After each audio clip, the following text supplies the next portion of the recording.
What strange thing did you find out about someone else that they thought was perfectly normal? My husband had no idea he was lactose intolerant. He thought everyone had diarrhea every day. He's 26 and found out last year. How'd he find out? His mom told him. She's known his whole life. My sister said to me once, "Hey, what dream did you choose last night?" I was so confused. She explained that every night she goes into a dream room and picks what she wants to dream about. I got super jealous. Not kidding.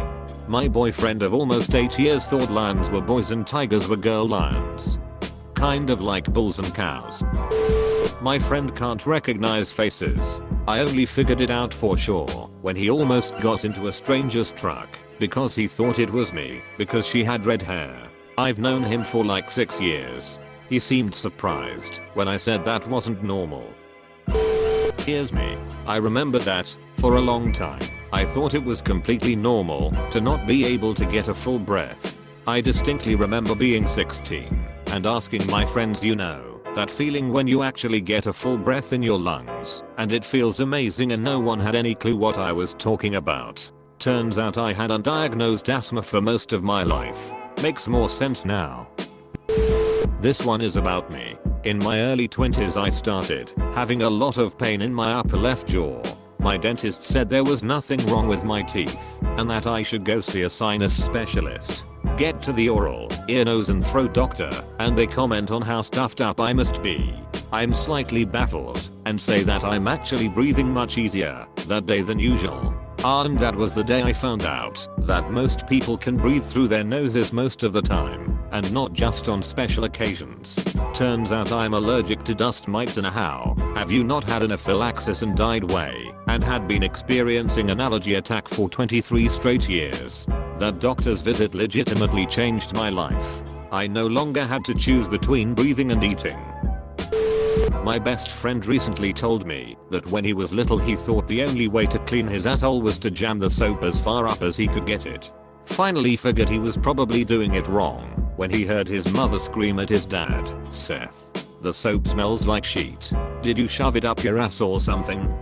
I still tease him about that to this day. Edit, word. I had a sleepover with a friend in middle school one weekend. I went to shower and she gave me a towel. It had a weird smell to it, but I couldn't find any other towels inside the bathroom, so I used it by patting myself barely and just air drying. Turns out her whole family shares a towel to prevent having to use new ones every time. I told her how weird that was, and she was shocked to find out that my family has their own towels to use, but we put them in the wash every 2 or so uses. I didn't sleep over there again. In college, a bunch of friends and I were sitting around talking about things we did as a kid. One of the guys in the group said, "Didn't you hate when you got a cold and your mom would give you an enema?" He soon found out that he was the only one. Senior year, study hall. I'm sitting with a dude I knew. I don't remember the context, but we were talking about growing up, and he says, "And it was around that time when milk started coming out of my nipples," and I'm like, "What?" And he's like, "You know, when milk starts to come out," and I'm like, "Dude, that's not normal." The face he made when he realized the reality of the situation was memorable. He goes, that didn't happen to you," and I'm like, "No." Then he asks the rest of the guys in study hall, "Did any of y'all have milk come out your nips during puberty?" They said no. In grade 5, our teacher was running a discussion about words and why it's important to choose the right words to express yourself during writing assignments. He asked what some of our favorite or least favorite words were and why, so we could expand our vocabularies. We're all taking turns until it gets to be my friend Paige's turn. She gives her favorite word and explains it's her favorite because of how sweet it is. We all just assumed she meant how nice it was. She then gives her least favorite word, explaining she hates how sour it is. At this point, the class is looking at each other going, "She just said sour, right?"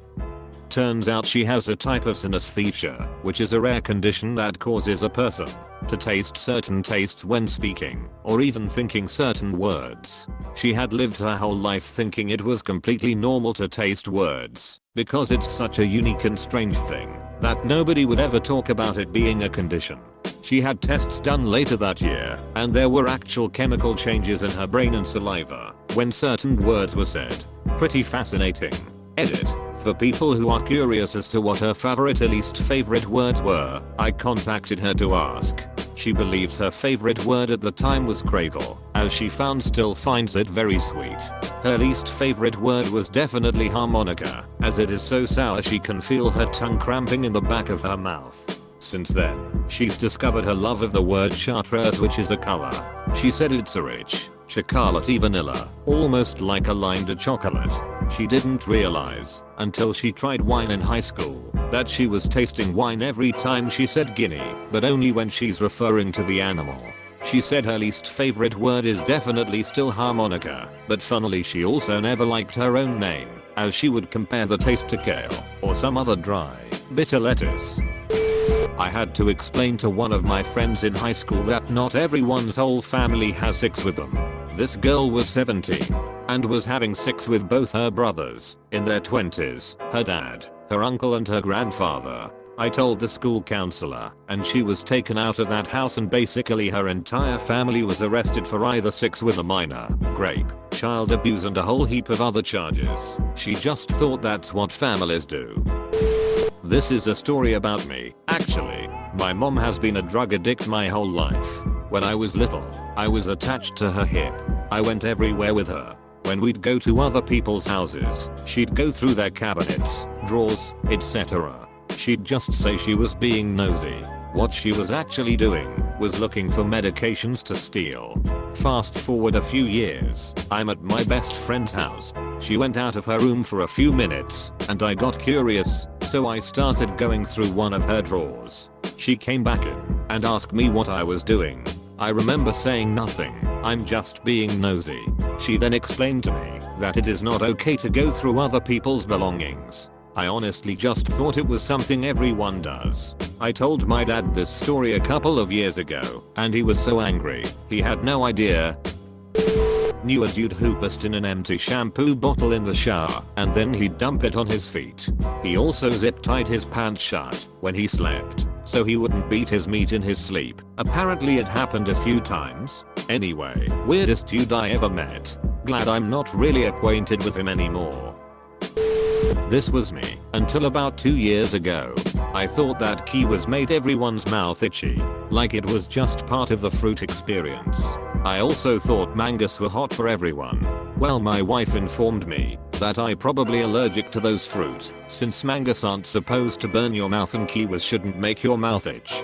I truly didn't believe her. Months later I am choking on mango. I can't breathe. My face is getting red. I couldn't even get the word put to tell her I couldn't breathe. EpiPen and a visit later. I'm allergic to mangoes and kiwis and a host of other tropical fruit. No fruit should make your mouth burn, aside from the jalapeno and peppers. And no fruit should make your mouth itch or lips swell. Apparently that's called an allergy. Oops. My grandma has 2 toothbrushes, one for morning and one for evening. So this was actually me, but growing up my mom would always tell me to grab donuts from the Walmart bakery area and eat it while we walked around the store. We lived in the country, so we only went to the store every 2 weeks. For a long time this proceeded, until it was common practice, and eventually I just did it without even telling her.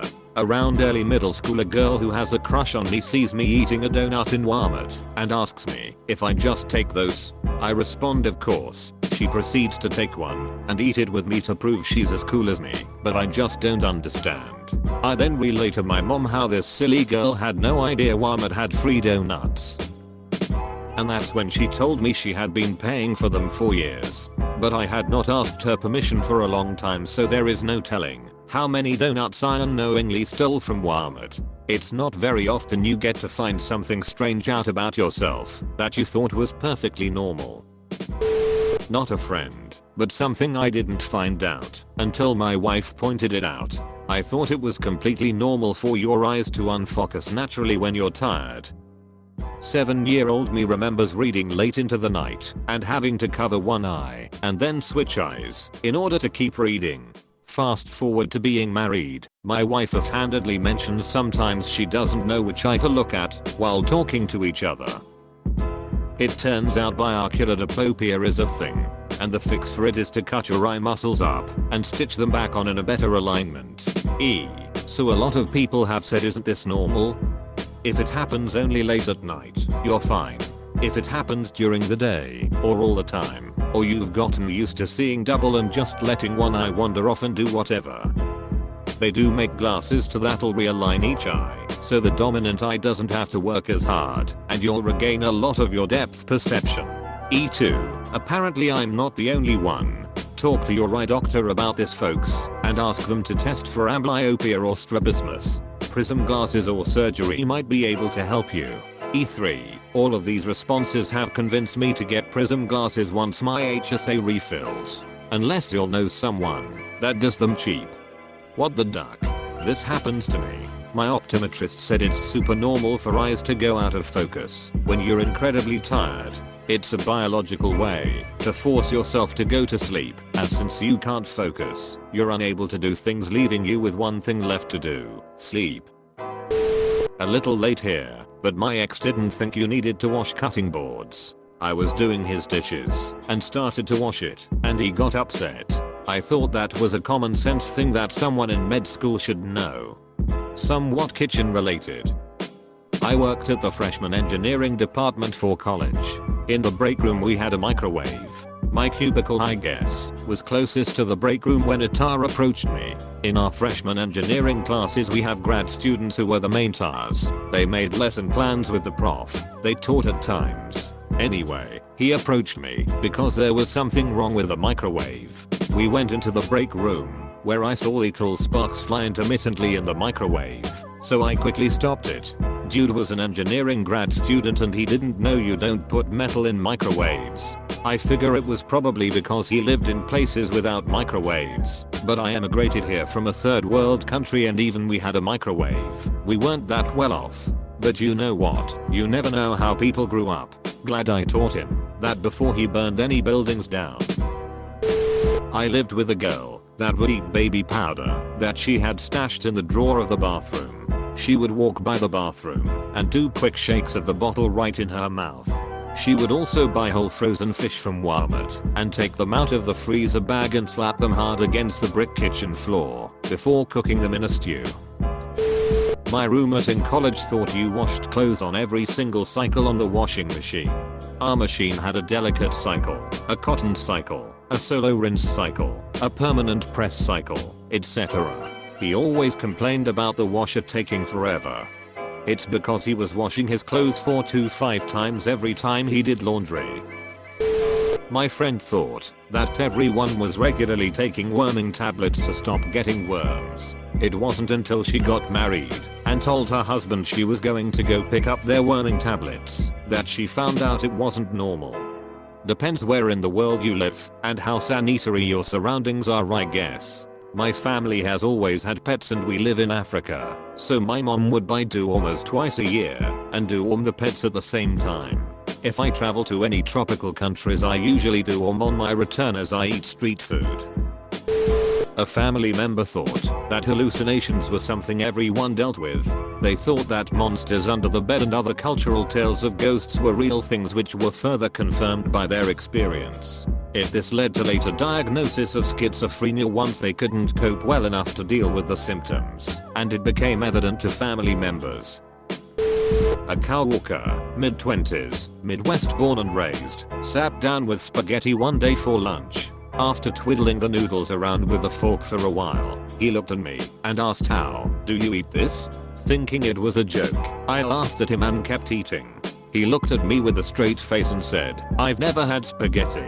Life is amazing." Edit. Our job had a cafeteria with different options. This cowwalker normally got the same thing every day, burger and fries, and I didn't think anything of it. My friend started talking about how he'd just sometimes randomly lactate like it was the most casual topic of conversation. One of my friends genuinely cannot taste basil. He always thought that basil was some tasteless leaf that people like to put on pizza. He once ate a bowl of basil leaves like a salad. Guy had 3 nuts. Thought he just had an extra testicle. We told him it was probably a tumor. It was. A randomly paired sweet mate my sophomore year of college. He took the bus from wherever he lives. I never talked to him. He was a really weird kid, and I guess on the way from his house, he forgot to grab his bags off one of the buses. In said bags were an assortment of things including his towels. Now any normal person would simply go get more towels, right? Not this guy. He found it perfectly natural to get out of the shower. While still soaking wet, he would put on his boxer briefs, get into his bed and let himself air dry. He did this every day he was there, and when he moved out the rest of us walked over to the mattress, and sure enough there was a large, green, human-sized circle from where he had been laying all year.